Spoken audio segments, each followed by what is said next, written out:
अस्सलाम वालेकुम। Class BBA 2 का लेक्चर है। लास्ट टाइम हमने पढ़ा था लेवल ऑफ मैनेजमेंट, हमने पढ़े थे सारा, इनमें काफ़ी डिटेल से चीज़ें पढ़ी थी। आज हम पढ़ेंगे rules of management. Rules of management, management के क्या रूल हैं आपके पास हैं। अपर लेवल मैंने बताया था, फिर मिड लेवल भी बताया था, और उसके बाद मैंने आपको लो लेवल उनके काम बताए थे कि क्या काम है। आज का जो लेक्चर है वो रूल्स है। जो मैनेजर ज्यादा टाइम स्पेंड करते हैं एक्टिविटीज में इन एन ऑर्गेनाइजेशन, वो शॉर्टर टाइम लेते हैं डिसीजन में, यानी उनके आंसर इफेक्टिव भी होते हैं और वो शॉर्ट टाइम में जो है वो क्या करते हैं, अपने डिसीजन लेकर फारिग हो जाते हैं। मतलब ज्यादा टाइम उन्होंने, आप देखिए ऑर्गेनाइजेशन में आप तमाम एक्टिविटीज में पार्टिसिपेट करते हैं, अपना टाइम मोर टाइम स्पेंड करते हैं आप एक्टिविटीज के अंदर। तो जब आपको डिसीजन लेने का टाइम आता है तो डिसीजन लेने में आपको आसानी होती है, क्योंकि आप हर चीज से जो है वो फेमिलियर होते हैं। आपने उसको काम को डेप्थ में किया होता है, उस काम को समझ के कर रहे होते हैं। लेकिन जब आप उस काम को समझ के नहीं कर रहे हैं, ना टाइम आपने स्पेंड किया, ना आपने उस काम के अंदर कोई इंटरेस्ट शो किया आपने, ना अपना कोई टाइम उसके ऊपर लगाया, तो फिर आपको जब डिसीजन लेने का टाइम आता है तो मोर टाइम आपको रिक्वायर्ड होता है आपके पास। जो शख्स जल्दी डिसीजन ले लेते हैं, मोर टाइम स्पेंड करता है एक्टिविटीज में in an organisation, he become a good leader. वो लीड भी कर सकता है, उसके अंदर लीडरशिप क्वालिटीज मौजूद, या लीडरशिप क्वालिटीज के अंदर आहिस्ता आहिस्ता होनी शुरू हो जाती हैं। उसके अंदर वो अपनी टीम को भी लीड कर रहा होता है। इसलिए जब भी आप ऑर्गेनाइजेशन के अंदर काम करें तो अपने काम को इंटरेस्ट लेकर करें, मोर देन टाइम स्पेंड करें उसके ऊपर, ताकि आपको जो है वो डिसीजन लेने में आसानी हो। इसमें आ जाएगा आपके पास decision making process. Decision making rules भी क्या है। अगर आपने टाइम स्पेंड किया तो फिर आप डिसीजन लेने के काबिल होती हैं। और डिसीजन मेकिंग के अंदर क्या है, कहता है इंटरप्रेन्योरशिप आ जाएगा। कहता है all managers are required to make decisions. तमाम मैनेजर्स को, चाहे वो टॉप लेवल पर बैठे हैं, मिड लेवल पर बैठी हैं, लोअर लेवल पर बैठे हैं, तमाम के तमाम manager should be able to decision making, to decide. अगर आपके पास क्वालिटीज हैं, अगर आपके अंदर समझने की सलाहियत है, काम को टैकल करने की सलाहियत है, तो फिर डिसीजन भी ले सकते हैं। काम को टैकल करने की सलाहियत नहीं है आपके अंदर, डिसीजन आपने क्या लेना वहां पे ऑर्गेनाइजेशन के लिए। आपके एक डिसीजन से ऑर्गेनाइजेशन टॉप पे भी जा सकती है और पिट भी सकती है। वो आपका एक ही डिसीजन है, तमाम लेवल पर बैठे हुए तमाम मैनेजर डिसीजन ले सकते हैं। But managers eight efficient levels with different levels make different kinds of decision. Different types of manager can different types of decision. मैंने आपसे कहा जो जिस लेवल पर मैनेजर बैठा है वो उसके काबिल होगा जिस तरह का वो काम कर रहा है। मैं अगर मिड लेवल पे हूं या लोअर लेवल पे हूं या अपर लेवल पे, मेरे साथ जो जिस किस्म का मेरे सामने जो चीज आएगी, मैंने उसको उसी हिसाब से देखना। जिस चीज को मैंने जिस अंदाज में देखा होगा उसी अंदाज में मैं उसका डिसीजन लूंगा।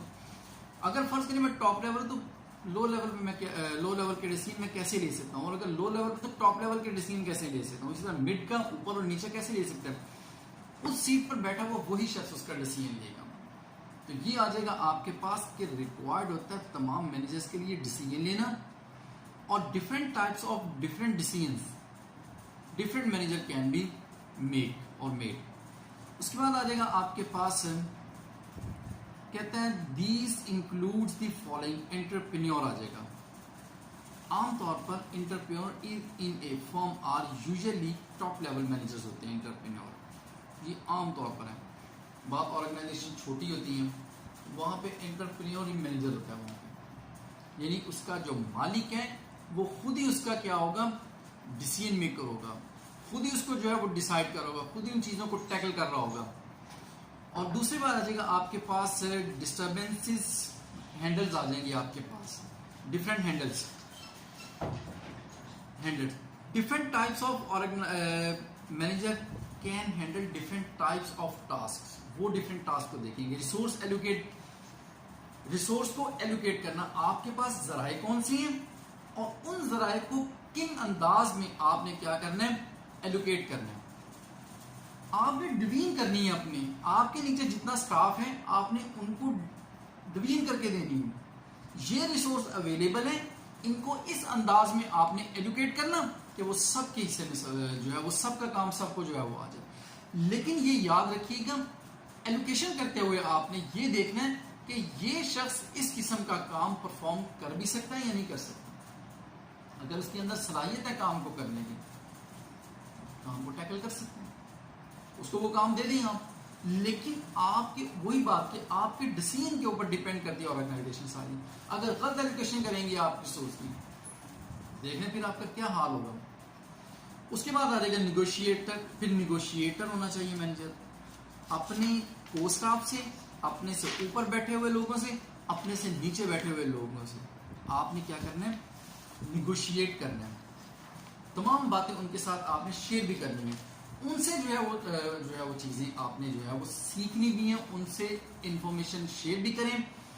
खुद देखें कि आपको जो चीज समझ नहीं आ रही वो जब आप शेयर करेंगे, हो सकता है पॉसिबल है वो चीज आपकी भी समझ में आ जाए। तो निगोशिएशन जो है वो जरूरी है। तो मैनेजर को निगोशिएटर भी होना चाहिए।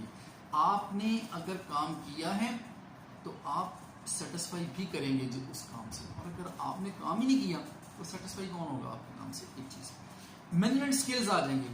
स्किल्स हैं आपके पास टैक्ट हैं, ये वो टैक्ट हैं जिनके जरिए से आपने काम को हैंडल करना है।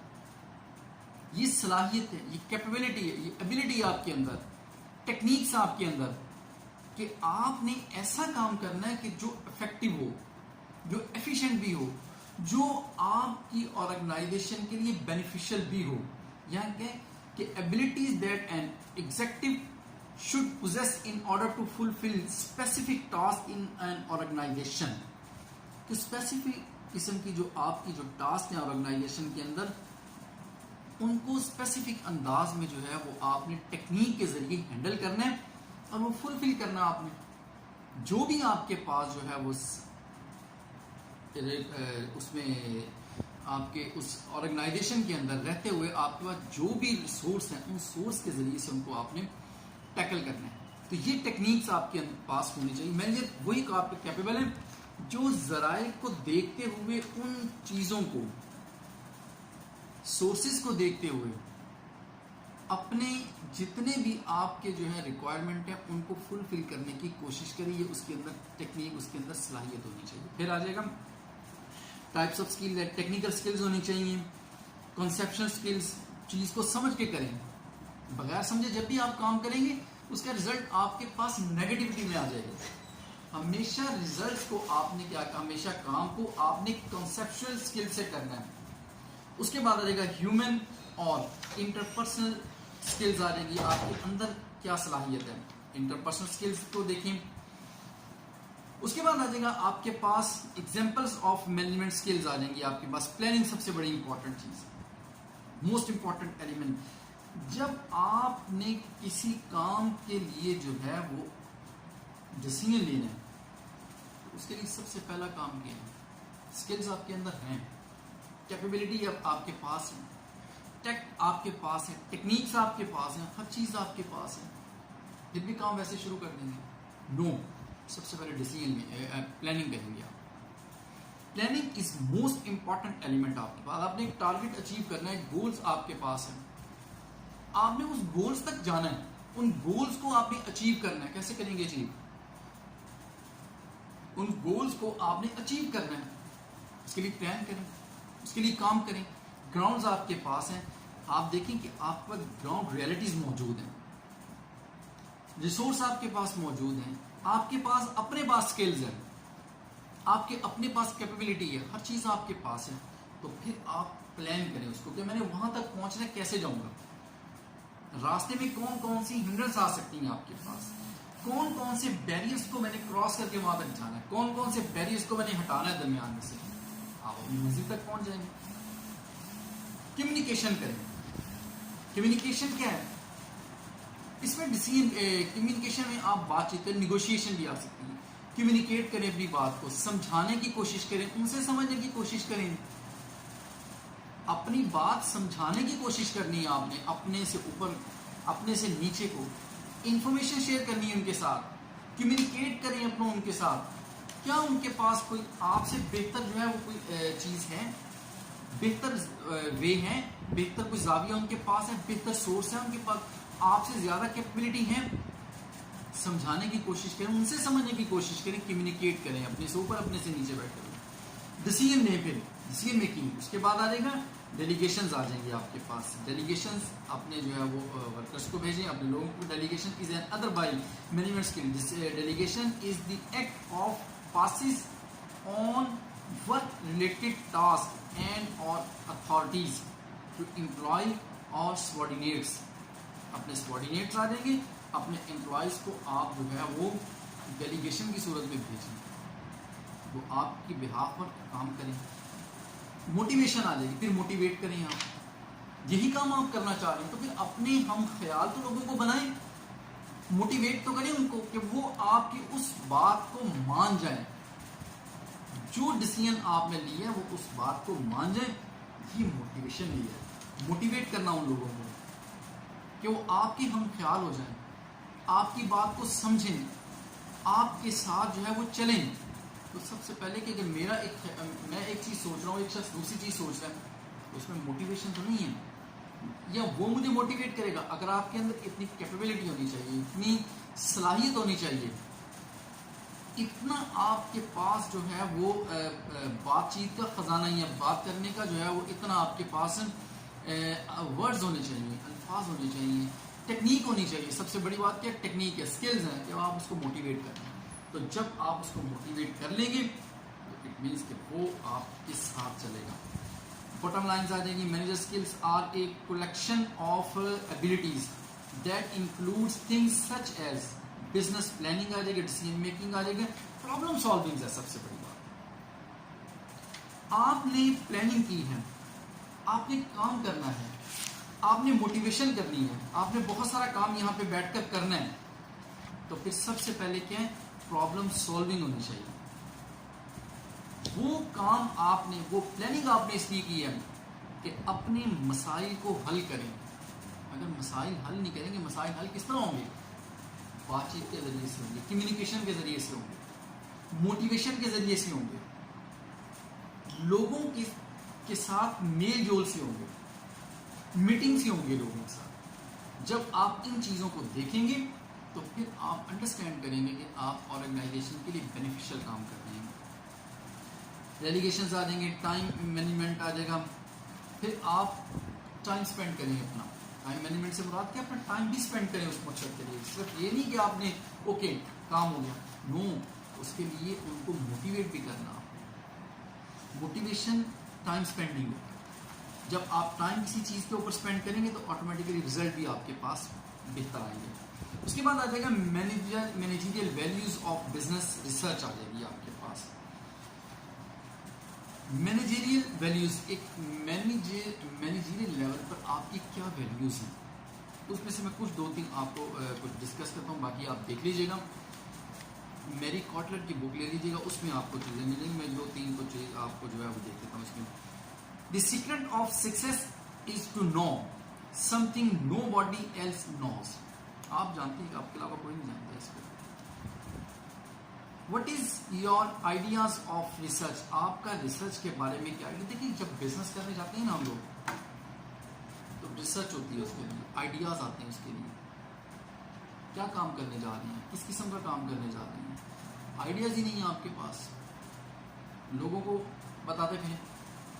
अपने राज तक रखिए। एक सक्सेस ये है आपकी कि आपकी सीक्रेट आपके पास है तो आप सक्सेस हैं। जब सीक्रेट आपके लोगों के पास है फिर आप सक्सेस नहीं है, फिर आप सक्सेस नहीं है, फिर आप सक्सेसफुल नहीं है, फिर वो बातें आपके अंदर नहीं रहेंगी जो आप तक हैं। जब तक बात आपके पास है तब तक आपके पास है। जब लोगों को सीक्रेट देने शुरू करेंगे आप, तो फिर आपका बिजनेस सक्सेसफुल नहीं होगा। दूसरी चीज ये है, what is your ideas of research. Research के बारे में आपका आइडिया क्या है, क्या जानते हैं आप रिसर्च के बारे में, किस तरह काम करना है। Research something that people undertook या undertake in order to find out things in a systematic way. System बना हुआ है, उस सिस्टम के अंदर रहते हुए आपने रिसर्च करनी है, उसके अंदर रहते हुए आपने काम करना है। उसके बाद आ जाएगा आपके पास एक और देखते हैं इसमें, business research the systematic and objective process of gathering, recording and analysing data. इसमें आ जाएगा the systematic and objective, system होना चाहिए और आपका जो है वो मकसद काम होना चाहिए। रिसर्च का जो मकसद है, बिजनेस रिसर्च का मकसद क्या है। बिजनेस रिसर्च का मकसद ये है कि ये एक सिस्टमेटिक है, एक सिस्टम मेंटेन करता है, एक सिस्टम आप मेंटेन करते हैं। ऑब्जेक्ट मकसद होना चाहिए इसको। Process of gathering, recording and analysing data, जो डाटा आप गैदर करें सिस्टम में होना चाहिए। वो जो डाटा आप करें उसका रिकॉर्ड होना चाहिए, रिकॉर्डिंग करें, उसको एनालाइज करें आप किसके साथ, इन मेकिंग बिजनेस डिसीजन के लिए। आपने सारा डाटा इकट्ठा किया आपने बिजनेस रिसर्च के लिए, तो बिजनेस रिसर्च आपके पास जो है वो होना चाहिए। आप बिजनेस रिसर्च से मुराद ये है कि आपकी जो रिसर्च है वो बिजनेस की डिसीजन के लिए, और अगर बिजनेस के डिसीजन के लिए आप रिसर्च कर रहे हैं तो फिर वो बामकसद होना चाहिए, बेमकसद नहीं होना चाहिए। आपका बामकसद काम करें ताकि वो हमें आगे जो है वो अपने बिजनेस को सक्सेस के लिए वो जो है वो काम करे। उसके बाद आ जाएगा आपके पास एक और चीज है, business research improve decision making. आपकी बिजनेस जो है वो रिसर्च जो है वो क्या करती है, आपके बिजनेस को इंप्रूव करती है।